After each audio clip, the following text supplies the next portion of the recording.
At the height of its power, Realistic was the best-selling consumer electronics brand in the United States, and most Americans had never once stopped to think about that name on the box. In 1976, RadioShack was opening a new store somewhere in America every single day. And on the shelf of every one of those stores, the brand that customers reached for first was not Sony. It was not Panasonic.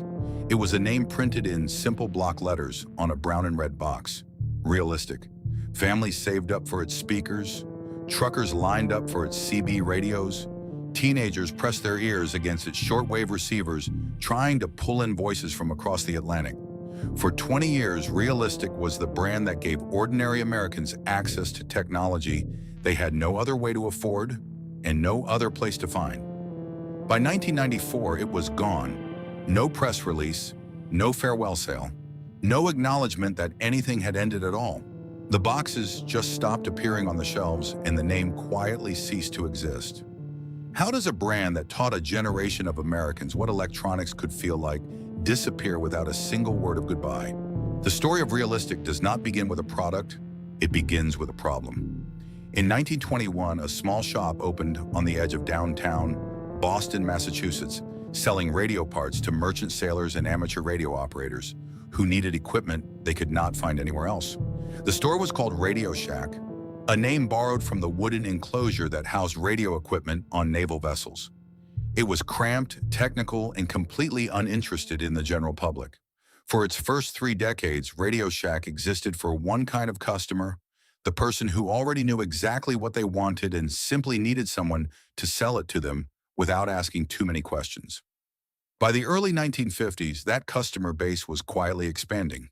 The post-war economic boom had put disposable income into American households for the first time in a generation. People were buying televisions.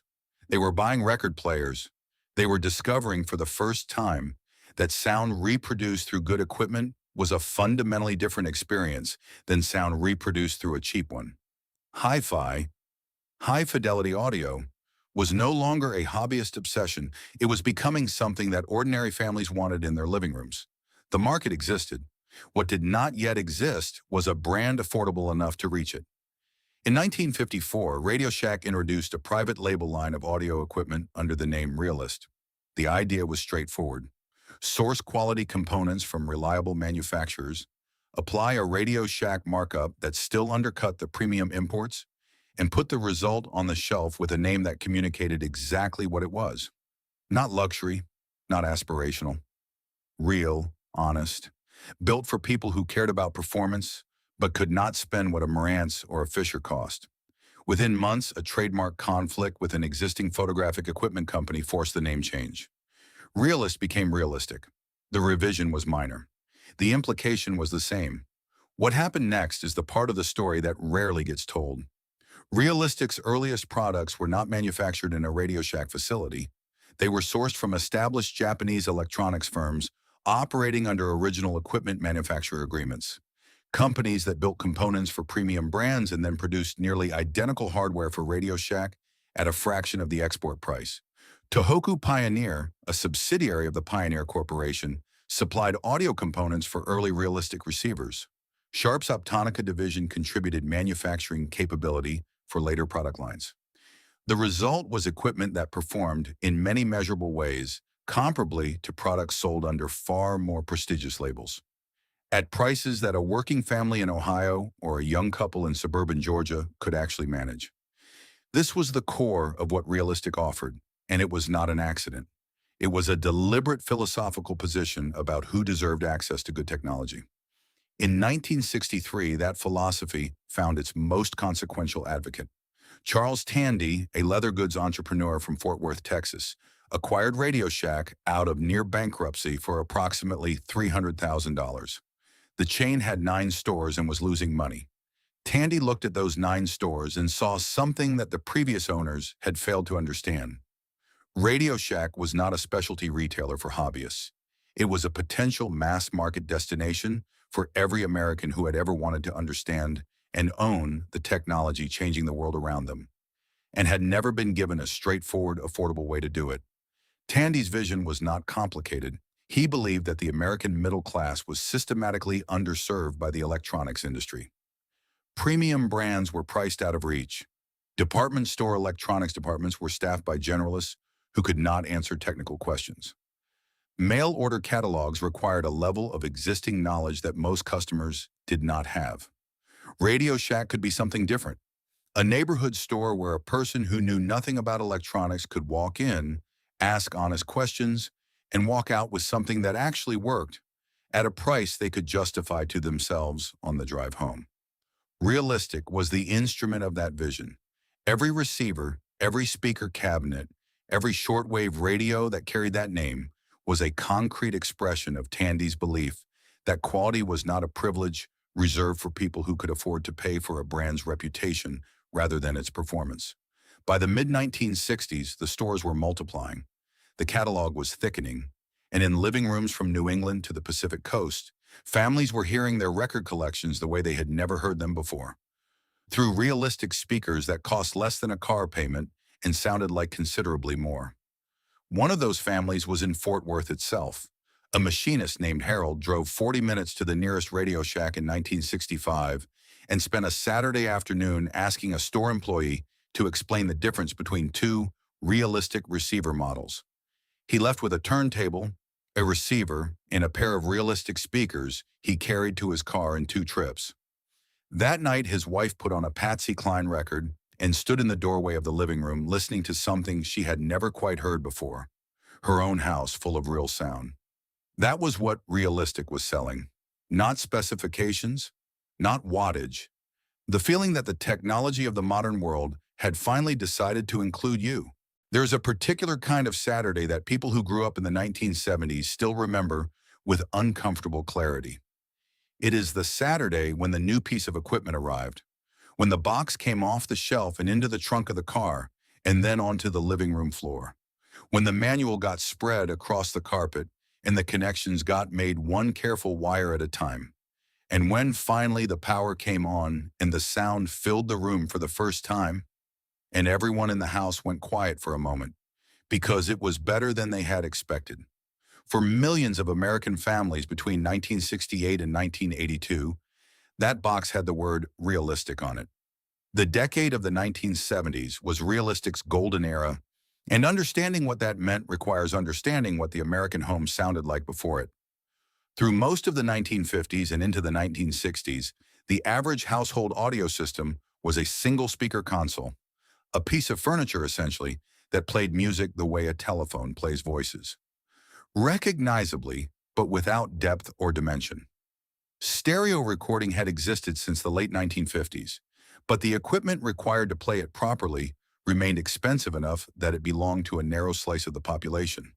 When Realistic entered the hi-fi market with genuine 2-channel equipment at prices that working families could consider, it was not simply offering a product upgrade, it was offering an entirely different experience of music itself.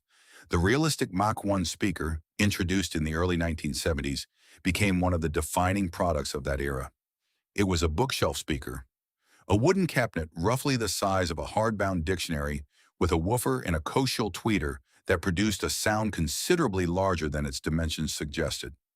At roughly $79 a pair, it was priced within reach of a household budget that had been careful for a month. Audiophile publications that tested it noted, with some surprise, that its performance did not embarrass equipment costing 3 times as much. Neighbors who heard it through apartment walls knocked on doors to ask where it had come from. The answer was always the same: Radio Shack, the one on Route whatever, 20 minutes from here. The STA 2100 stereo receiver followed. It was not the most powerful amplifier on the market.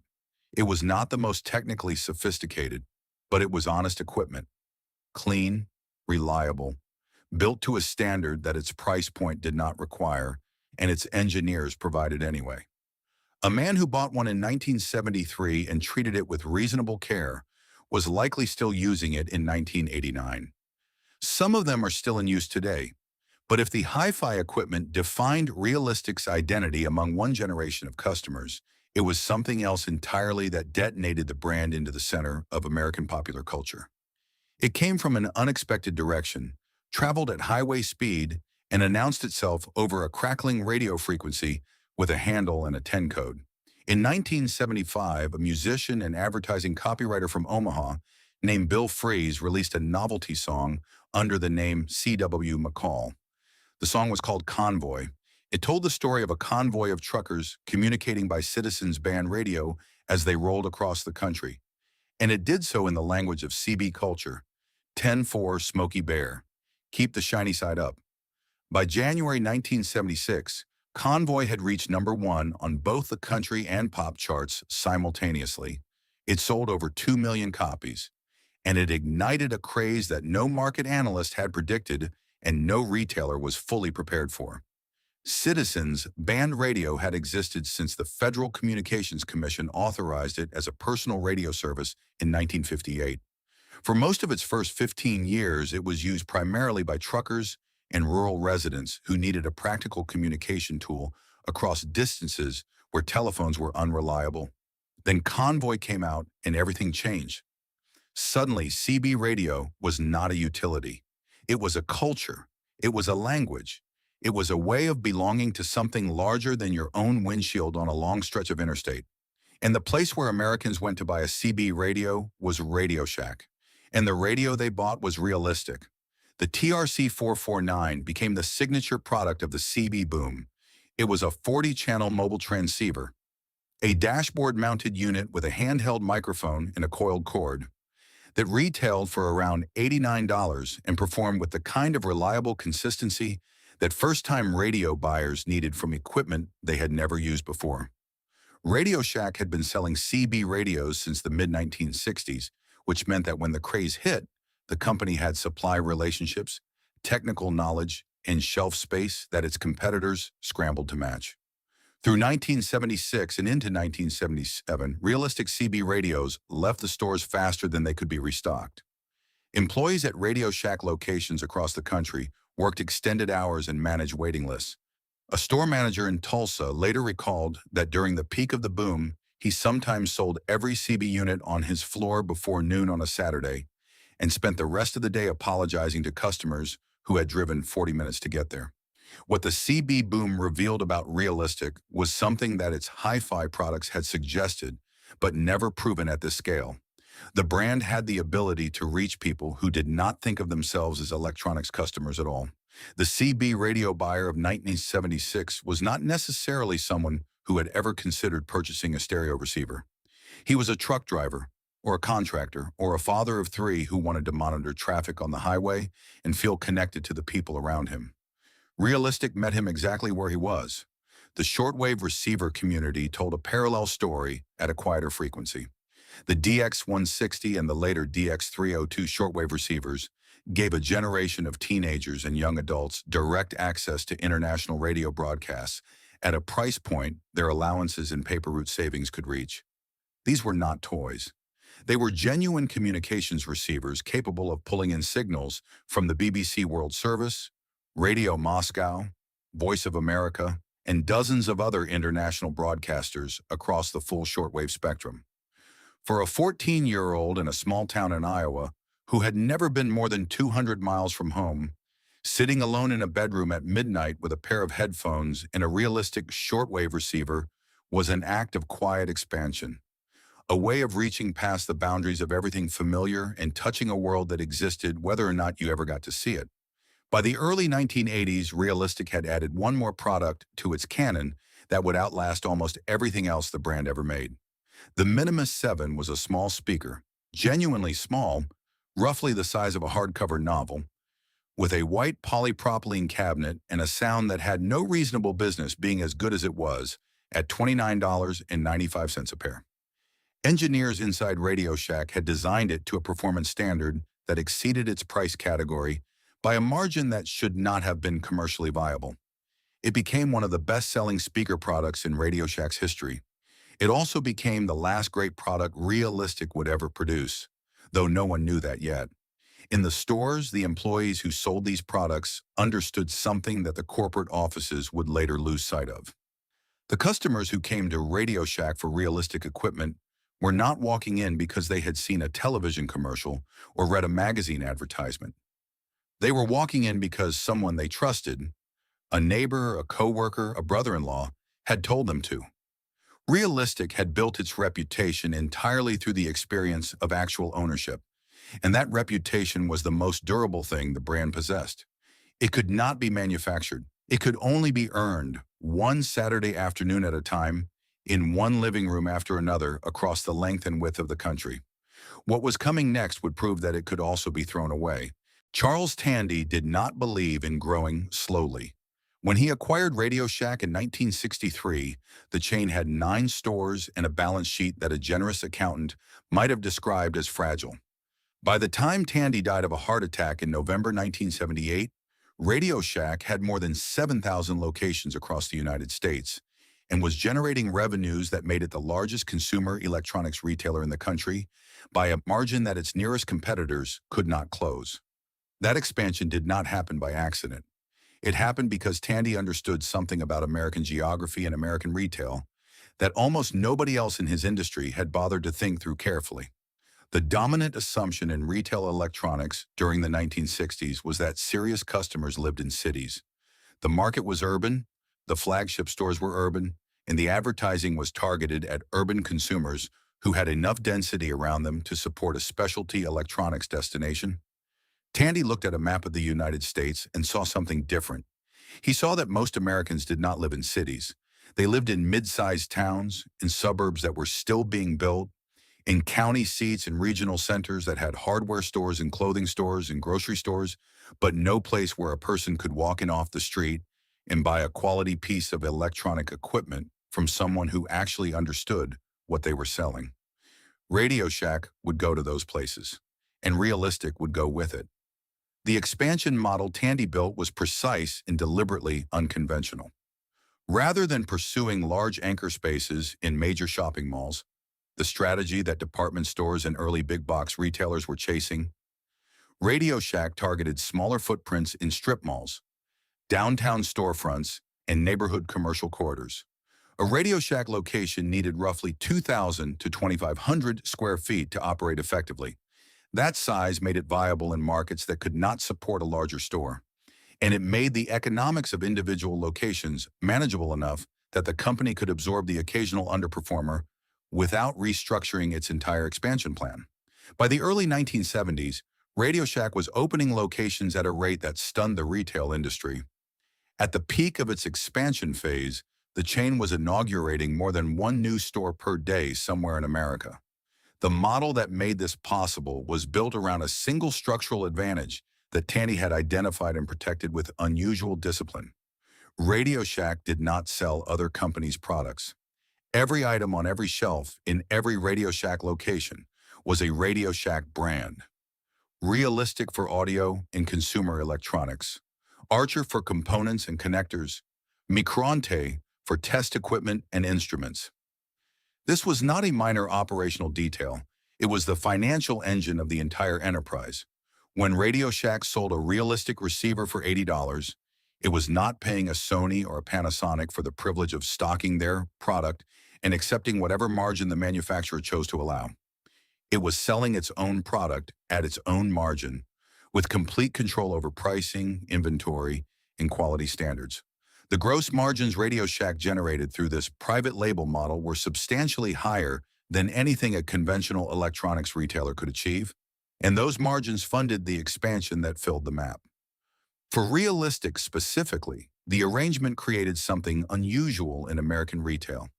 A consumer electronics brand with genuine national distribution and genuine manufacturing relationships that existed entirely outside the premium brand ecosystem.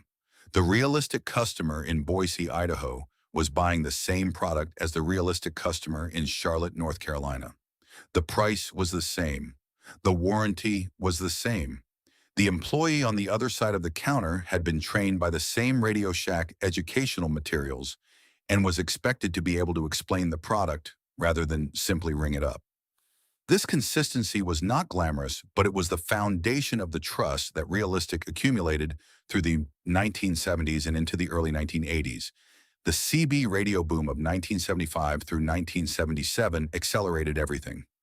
Radio Shack's revenues roughly doubled during those 2 years, driven almost entirely by demand for Realistic CB units that the company could not manufacture and ship fast enough to keep its shelves stocked. The infrastructure that Tandy had built, the supplier relationships, the distribution network, the store footprint, proved equal to a demand spike that would have overwhelmed a less prepared organization. When the craze faded, as all crazes do, RadioShack had used the CB windfall to fund a further round of store openings that pushed its national presence deeper into markets it had not yet fully penetrated. By 1977, RadioShack's annual catalog had become one of the most widely distributed publications in the United States.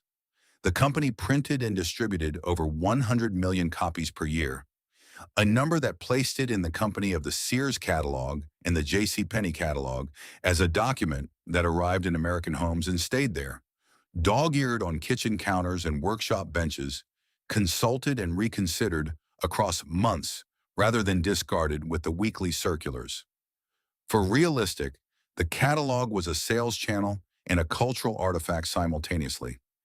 Pages of receivers, speakers, shortwave radios, and CB units photographed with the kind of clean, honest product photography that communicated reliability rather than aspiration. No glamour, no lifestyle imagery, just the equipment, the specifications, and the price. There was, however, a seed of vulnerability in the structure that Tandy had built, and it was visible in retrospect long before anyone in the company chose to address it. The private label model worked magnificently as long as RadioShack itself remained the destination. As long as the store was the reason customers came, and the Realistic brand was the natural extension of that visit.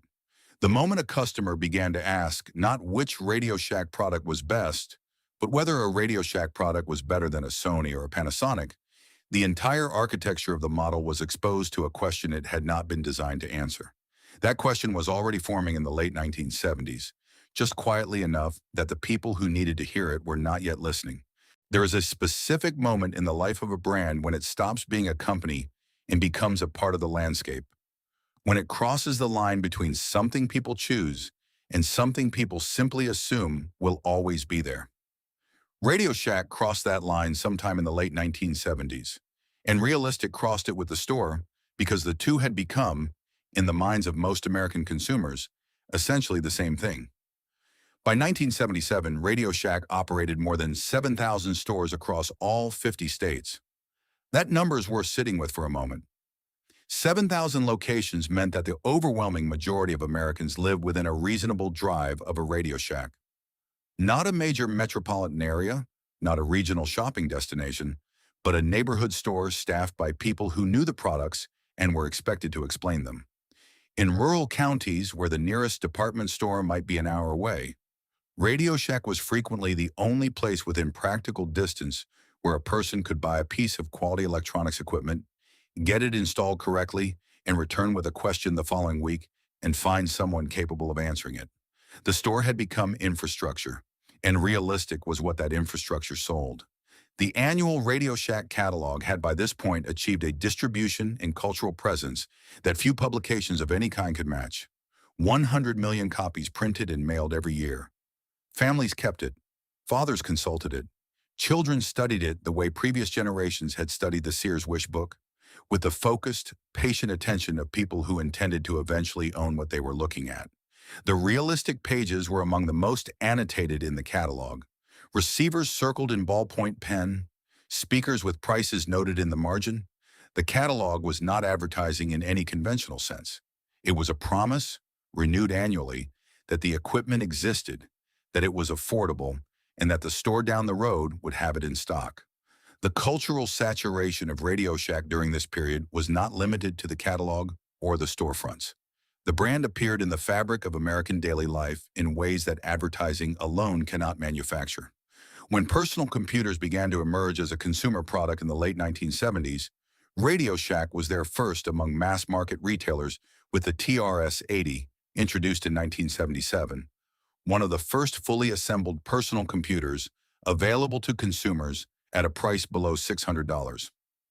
The TRS-80 register brought a new category of customer into RadioShack stores, the person who did not yet know they wanted a computer but was willing to find out.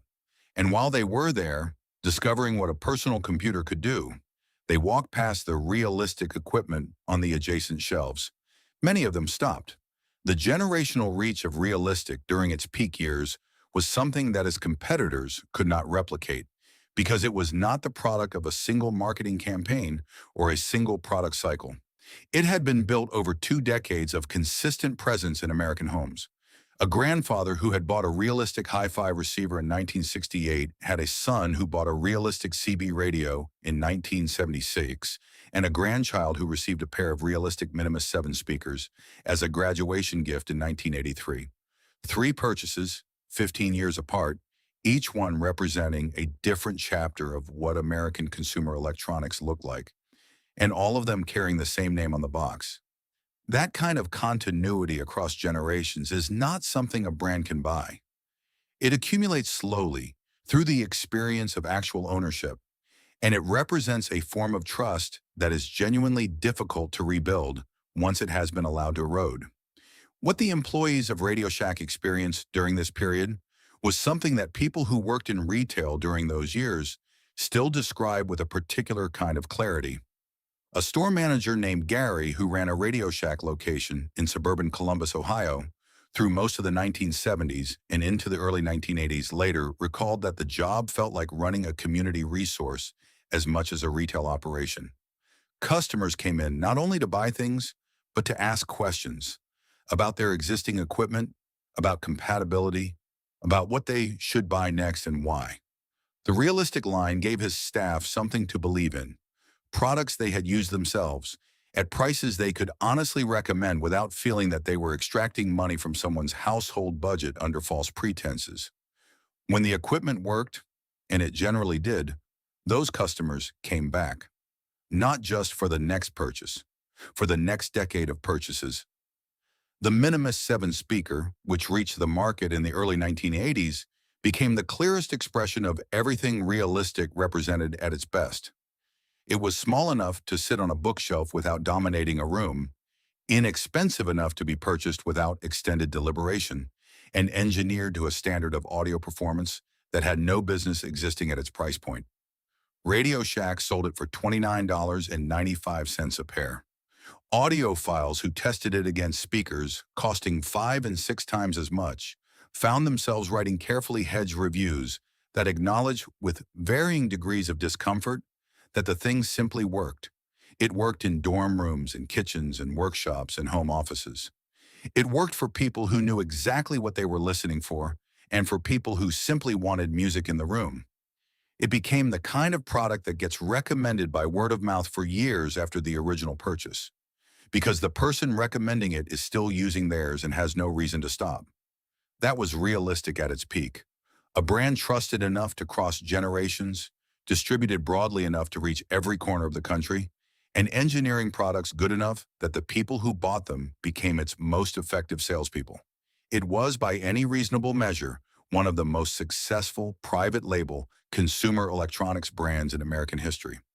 What no one standing inside that success could see clearly was how completely it depended on a single condition remaining true, that RadioShack itself remained a place worth going to. The moment that condition changed, everything Realistic had built would have nowhere left to stand. That moment was closer than anyone wanted to admit. The CB radio boom ended the way most booms end, not with a dramatic collapse, but with a quiet, almost embarrassed withdrawal. In 1976, Americans purchased approximately 11 million CB radios. By 1979, that number had fallen below 3 million and was still declining. The channel chatter that had filled American highways with the language of convoy and 10 codes and Smokey Bear reports thinned out over a period of 18 months until the frequencies felt empty in a way that made the whole craze seem, in retrospect, slightly inexplicable. The truckers who had always used CB stayed on.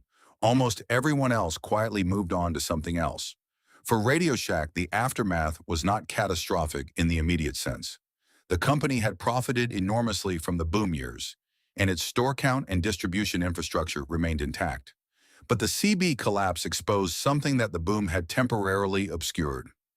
RadioShack did not yet have a clear answer to the question of what came next.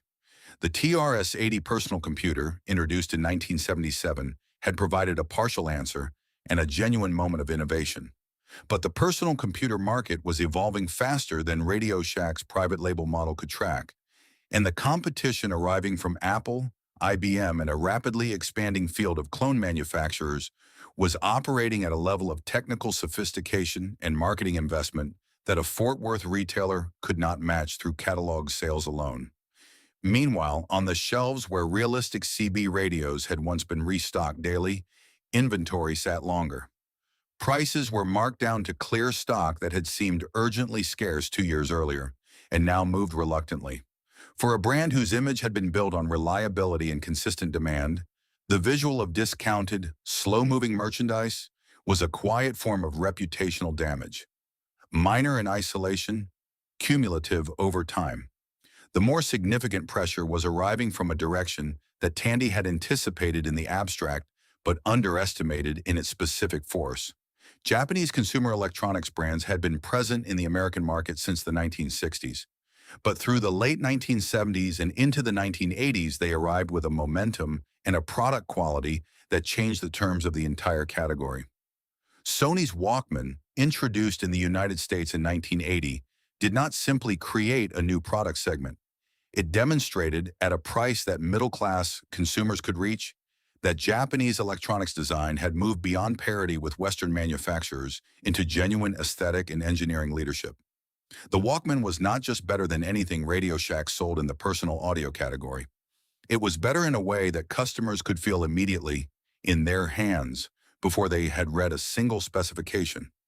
Panasonic, JVC, and Iowa followed with products across multiple categories: portable audio, home stereo components, cassette decks, that combined competitive pricing with a fit and finish that Realistic's manufacturing partners were not matching.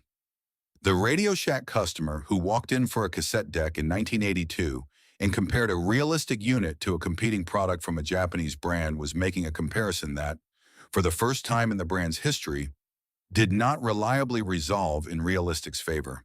The gap was not always large, but it was visible, and in retail, visible gaps have a way of widening.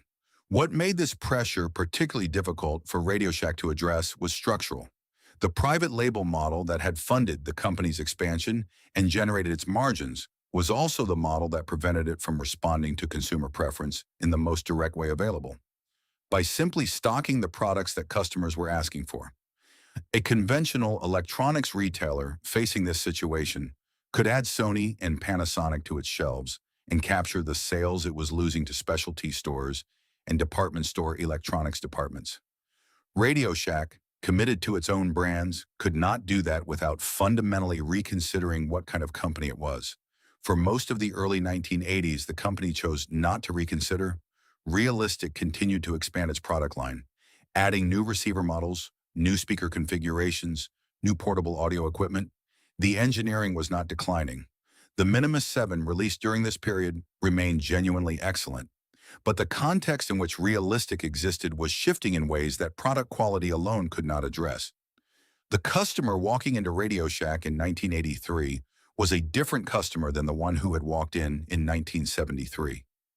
They had more choices, they had more information, they had friends and coworkers who owned Sony equipment and were happy to say so, and they were beginning to walk past the Realistic shelf on their way to ask the counter staff a question that the counter staff was not always prepared to answer honestly.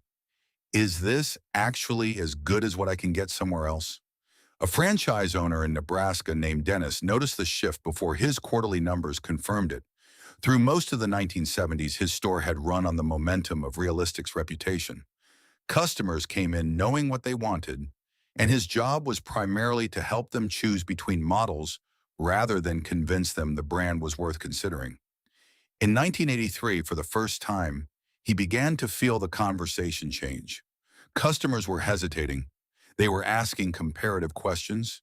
They were leaving without buying and returning a week later, having done research that had not always led them back to Realistic. He called his district manager. He was told the company was monitoring the situation and adjusting its strategy accordingly. What does it mean when a company starts calling a loss of confidence a strategy adjustment? It usually means the people at the top have already seen the same numbers the people on the floor are feeling and have not yet decided what to do about them. In RadioShack's case, that indecision would last nearly a decade, long enough to make the eventual decision far more damaging than an earlier, harder choice might have been. The customers did not know any of this. In 1984, RadioShack still had more than 8,000 locations. Realistic equipment was still on the shelves. The catalog still arrived every year. From the outside, the brand looked exactly as it always had, which was precisely why what was happening inside was so difficult to see until it was too late to stop. The decision that ended Realistic was not made in a single meeting. It was made incrementally across a series of years by people who each believed they were solving a problem rather than creating one. That is the particular tragedy of what happened inside Radio Shack through the late 1980s and into the early 1990s. Not that the company was destroyed by malice or incompetence, but that it was dismantled by a sequence of individually defensible choices that collectively added up to the abandonment of everything that had made it worth defending. The first choice was the one that felt most obviously correct at the time. By the mid-1980s, it was clear to Radio Shack's leadership that customers were increasingly walking into stores and asking for products that Radio Shack did not carry. Specifically, the Sony and Panasonic and JVC products that were dominating the consumer electronics conversation in advertising, in magazine reviews, and in the recommendations of friends and coworkers who had already bought them. The private label model had served Radio Shack brilliantly for 2 decades, but it was beginning to create a ceiling. Customers who wanted a specific branded product would not accept a Realistic substitute, regardless of its technical merits, because the brand name itself had become part of what they were purchasing. Status, modernity, the feeling of owning the thing that everyone recognized. These were not specifications that Realistic could match. The response was predictable in its logic and devastating in its consequence. Radio Shack began introducing third-party brands onto its shelves. Sony products appeared first, then Panasonic, then a widening range of manufacturers whose presence transformed the character of the store in ways that the company did not fully anticipate. The theory was straightforward. Stocking recognizable brands would draw in customers who had previously bypassed Radio Shack. And once those customers were in the store, they would discover the Realistic line and recognize its value. The reality was almost the precise opposite. Customers who came in for Sony bought Sony. They did not linger at the Realistic display and conduct a comparative evaluation. They bought what they had come for and left. The addition of third-party brands did not lift Realistic. It contextualized it, placed it on the same shelf as products that the broader culture had already decided were superior. And in that context, Realistic's value proposition became harder to communicate rather than easier. The internal damage was subtler but equally serious. For 2 decades, Radio Shack's retail staff had been trained in a specific and unusual way. They were expected to know the products they sold, not at a surface level, but technically. A Radio Shack employee in 1975 could explain the difference between a dynamic and a condenser microphone, could describe what impedance matching meant for speaker performance, could walk a customer through the practical considerations of choosing between 2 receiver models with different power ratings. This technical culture was not accidental. It was the direct product of selling a proprietary line that required employee expertise to move effectively. A customer who did not understand the difference between 2 Realistic receivers needed a staff member who did. There was no brand recognition to do the selling for them. When third-party brands entered the stores, the training model began to fragment. New employees were increasingly oriented toward the transaction rather than the technology, toward learning how to process a sale rather than how to explain a product. The shift was gradual and largely invisible in any individual store's daily operation, but across thousands of locations in several years, it hollowed out the expertise that had been Radio Shack's most durable competitive advantage. By the late 1980s, a customer walking into a Radio Shack and asking a detailed technical question about audio equipment was increasingly likely to receive an answer that was incomplete, approximate, or simply incorrect. The store that had built its reputation on knowing more than anyone else was losing the knowledge that had made that reputation possible. The second consequential decision arrived in the early 1990s and accelerated everything that the first had set in motion. Radio Shack's leadership identified the emerging cellular telephone market as the company's next major growth opportunity, and they were not wrong about the opportunity itself. Cell phones were becoming a mass-market product, carrier contracts were becoming the dominant sales model, and the commission structures available to retailers who sold those contracts were attractive. What the company did not fully reckon with was the cost of pursuing that opportunity inside the existing store format. The cost, specifically, of what would have to be displaced to make room for it. Cell phone displays took floor space. Cell phone sales required staff time and a completely different kind of sales conversation. One focused on plan features, contract terms, and monthly costs rather than product specifications. As cellular became a larger portion of Radio Shack's revenue through the early and mid-1990s, the physical and human resources of the stores tilted toward it. The electronics that had defined the company's identity, the components, the audio equipment, the shortwave receivers, the technical accessories that hobbyists and enthusiasts had driven out of their way to find, contracted toward the back of the store, and then toward the edges of the catalog, and then, in many cases, off the shelves entirely. Realistic did not survive this reorientation. The brand was not discontinued in a single announcement. There was no press release, no internal memo circulated to store managers explaining that a 40-year chapter was ending. The Realistic name simply stopped appearing on new products. Existing inventory sold through without being replenished. The brown and red boxes disappeared from the shelves one category at a time. First the receivers, then the larger speaker lines, then the portable equipment, replaced by products carrying other Radio Shack private label names, Optimus and Liniacs, that themselves had shorter lifespans and less institutional investment behind them. By approximately 1994, the Realistic name had effectively ceased to exist as an active product line. The brand that had spent 4 decades earning the trust of American consumers was retired without acknowledgement, as if the trust itself had been an accounting entry that could simply be written off. The engineers and product managers who had worked on Realistic equipment through its peak years were not, for the most part, consulted about this transition. Several of them left the company during this period. One senior audio engineer, who had been involved in the development of multiple Realistic speaker lines, later described the atmosphere inside Radio Shack's product development operation during the early 1990s as one of institutional confusion. A company that had stopped being certain what it was for and was making product decisions that reflected that uncertainty rather than resolving it. The people who understood what Realistic had meant to its customers were no longer the people being asked what should come next. What should have come next was a harder question than Radio Shack's leadership appeared willing to ask. The company had a store on virtually every commercial corridor in America, a customer base that spanned 3 generations, a private label manufacturing infrastructure that still functioned, and a brand name that still carried genuine meaning for millions of people who had grown up with it in their homes. None of that was irretrievable in the late 1980s. Some of it may still have been recoverable in the early 1990s, but recovering it would have required the company to make a decision about what it fundamentally was, a decision that the people running Radio Shack during those years consistently deferred, preferring the short-term revenue of cellular contracts and third-party brand margins to the longer and harder work of rebuilding a retail identity around the expertise and proprietary products that had created the company's value in the first place. By the time that deferral became impossible to sustain, the window for making it had closed.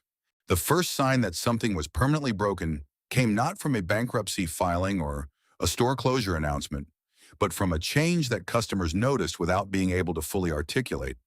Sometime in the early 1990s, walking into a Radio Shack stopped feeling like walking into a place that knew what it was.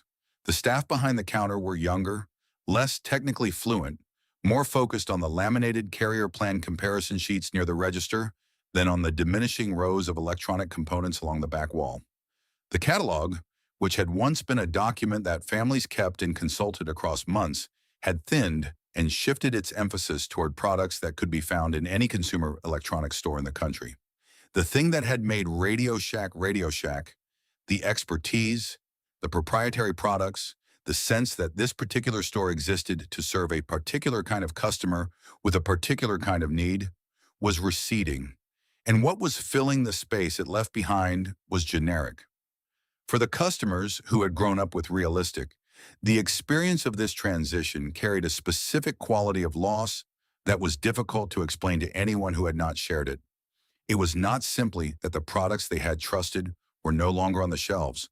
It was that the institutional knowledge required to help them use those products, maintain them, upgrade them, connect them to new equipment, that knowledge was disappearing from the stores at the same time.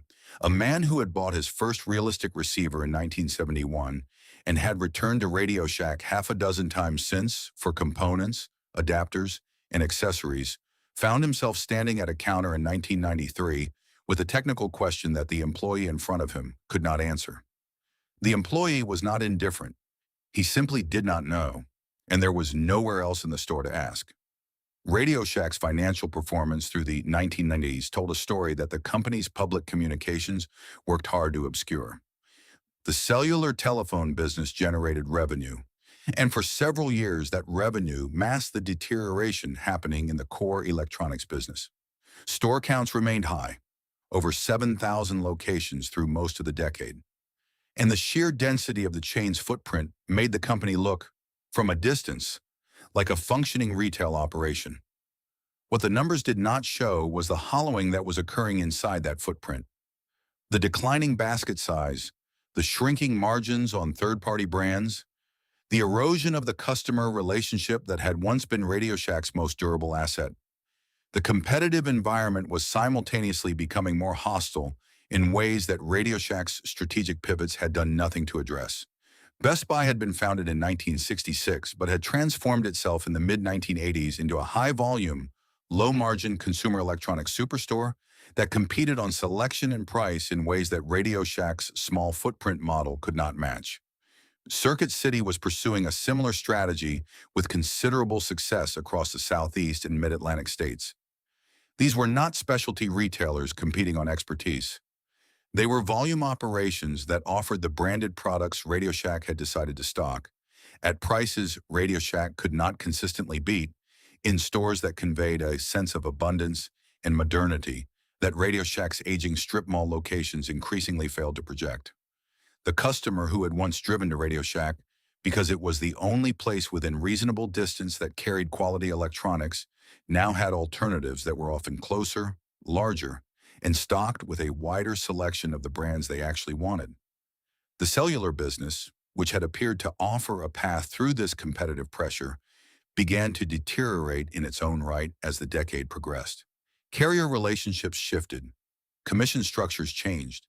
The major wireless providers began investing in their own retail storefronts. AT&T stores, Verizon stores, that offered the full range of their products and plans in an environment specifically designed around the cellular purchase experience. RadioShack, which had positioned itself as a cellular destination without committing fully to that identity, found itself being squeezed out of a market it had helped build. By the early 2000s, the cellular revenue that had sustained the company through its core electronics decline was itself declining, and there was nothing positioned to replace it. The store closures began in earnest in the mid-2000s and accelerated with a momentum that proved impossible to reverse. Hundreds of locations closed in 2006 and 2007.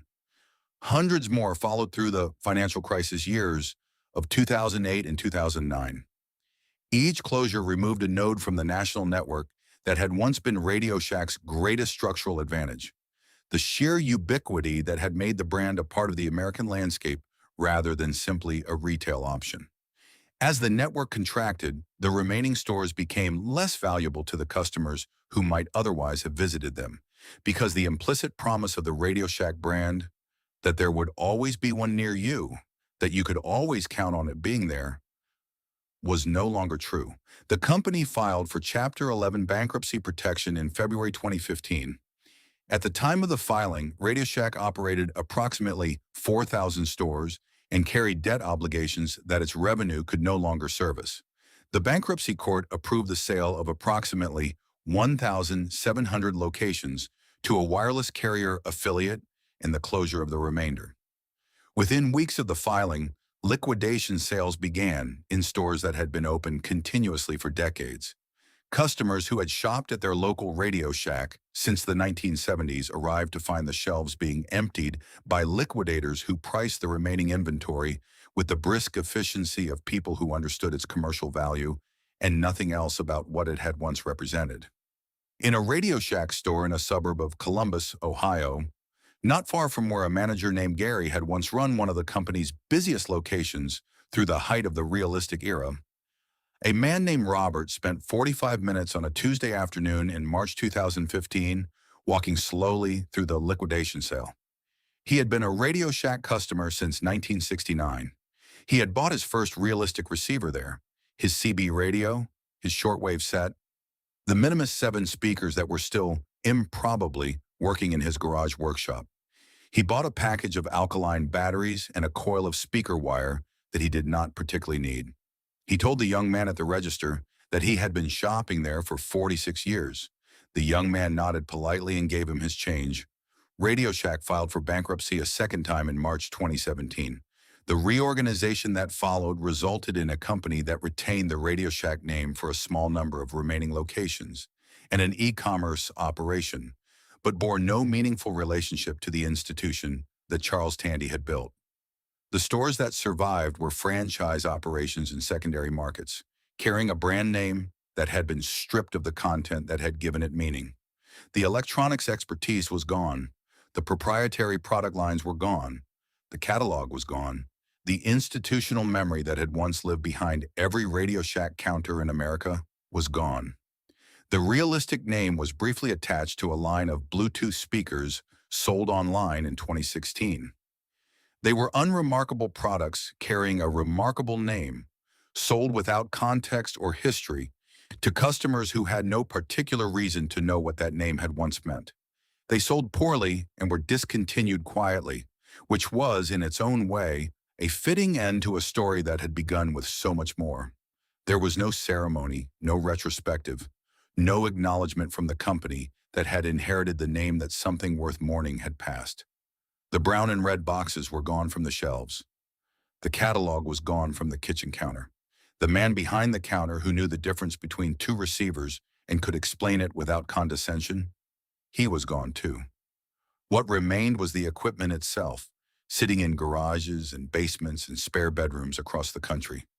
Still working, still sounding the way it had always sounded, outlasting the company that made it and the stores that sold it and the executives who decided it was no longer worth keeping alive. When a retail chain closes, the physical evidence disappears with surprising speed. The signs come down within days. The fixtures are removed by liquidators who work efficiently and without sentiment. The space gets leased to a gym or a nail salon or a discount mattress store, and within a year the building looks as though it has always been whatever it is now. The Radio Shack locations that closed between 2015 and 2017 followed this pattern with the mechanical thoroughness of all retail liquidations, and the communities that lost them moved on in the way that communities move on.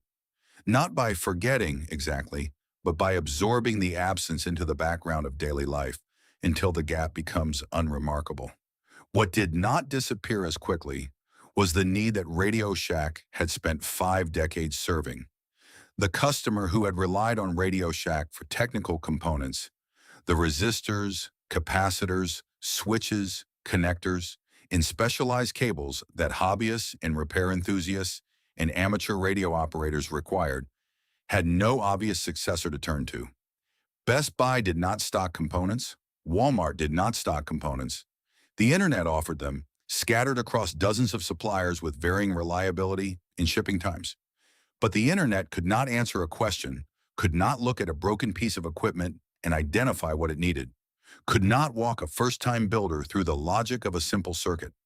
The expertise that Radio Shack had embodied, imperfectly and with declining consistency in its final years, but genuinely for most of its history, was not a commodity that the market automatically replaced. It simply ceased to be available in the places where most Americans lived. The realistic brand itself had a brief, undignified afterlife. In 2016, a company operating under the Radio Shack name introduced a line of Bluetooth audio products carrying the realistic label. Portable speakers and wireless earbuds sold primarily through online retail channels.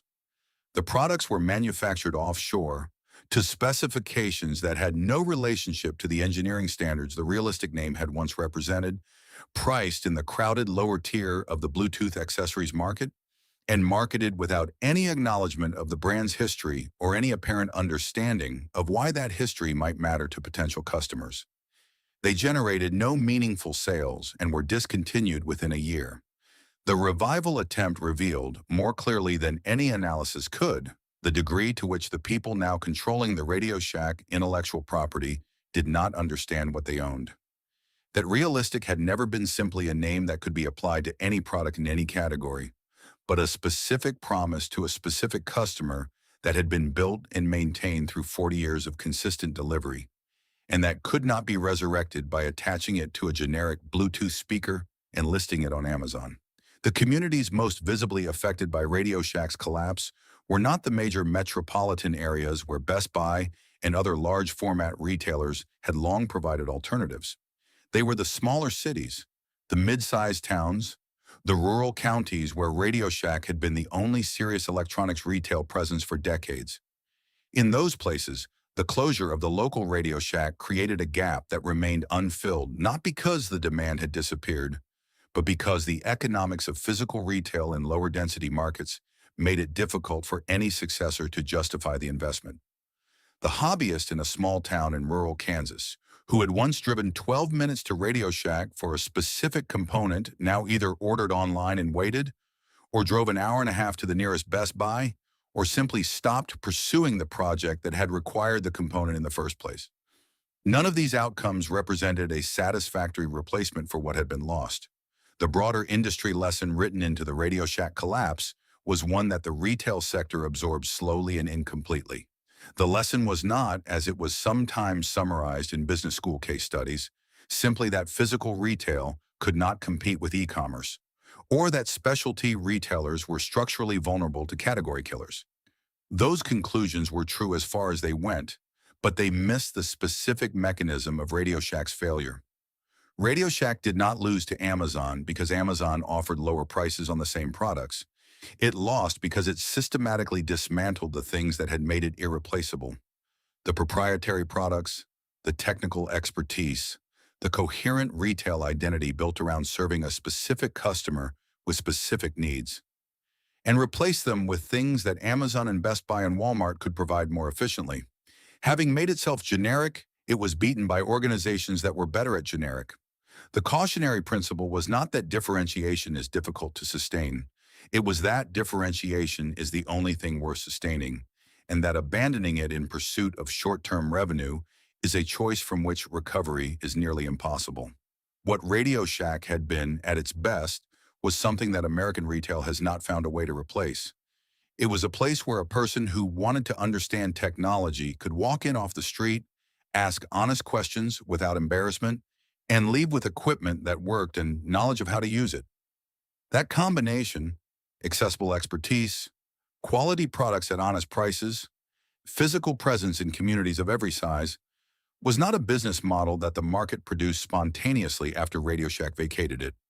It required the specific institutional investment that Charles Tandy had made across decades, and it dissolved when that investment was redirected toward easier returns. The Realistic equipment itself proved more durable than the company that made it. The Minimus 7 speakers that sold for $29.95 in the early 1980s now regularly appear on eBay and audio resale sites at prices between $80 and $150 a pair, 3 to 5 times their original retail price in inflation-adjusted terms. The DX302 shortwave receiver is listed on enthusiast sites as one of the essential receivers of its era, sought by collectors who understand its performance relative to its original price point.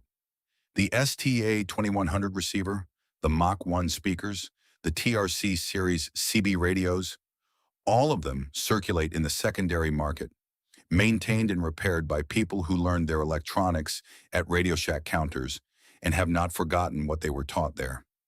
What does it mean when the products outlive the company, the brand, and the stores by decades? when the equipment is still valued and still functional long after every institutional structure that produced it has ceased to exist?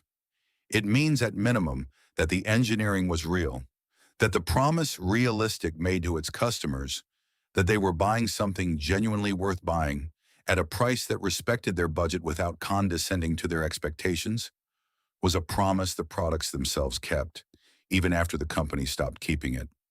What does America lose when a brand like this disappears and nothing takes its place?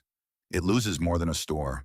It loses a particular kind of access, the access that ordinary people had for a few decades in the middle of the 20th century, to technology that was explained to them honestly, priced within their reach, and built to last longer than the transaction that produced it. That access was not inevitable. It was created, maintained, and then allowed to expire. And the communities that depended on it are still, in ways large and small, living with its absence. Picture a Saturday afternoon in October 1978, the kind of afternoon that arrives in the middle of autumn with a particular quality of light, low and golden, coming through windows at an angle that makes ordinary rooms look briefly like something worth remembering. A RadioShack store on a commercial strip in a mid-sized American city, the kind of store that occupied a corner unit in a strip mall between a dry cleaner and a shoe repair shop, with a hand-lettered sale sign in the window and fluorescent lights inside that hummed at a frequency you stopped noticing after the first minute. A father and his 12-year-old son are standing in front of the shortwave receiver display. The boy has been asking about shortwave radio for 3 months, ever since a friend's older brother demonstrated one at a birthday party and pulled in a broadcast from the BBC that seemed, to a child who had never been more than 2 states from home, like an act of genuine magic. The father does not fully understand shortwave radio. He understands that his son wants one, and that the price on the DX160 is within the range of what he had mentally allocated for a birthday gift, and that the man behind the counter has just spent 8 minutes explaining the difference between 2 models without once making either of them feel uninformed for not already knowing. The boy picks up the display unit. It is heavier than he expected. The tuning dial moves with a smooth, deliberate resistance that feels nothing like the cheap plastic of the clock radio on his nightstand. He does not know yet that he will spend the next 4 years sitting at his desk after midnight with headphones on, logging signals from Radio Netherlands and the Voice of the Andes, and a dozen other broadcasters whose names he will still be able to recall 40 years later.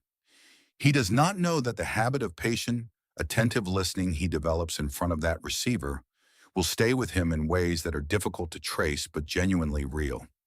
He only knows at this particular moment that the thing in his hands feels serious. It feels like an object that takes him seriously. His father pays for it at the counter. The employee wraps it in the brown paper that RadioShack used for larger purchases.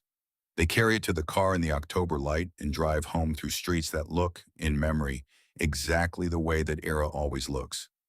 Unhurried, particular, fully itself. That was what realistic was, at its core and at its best.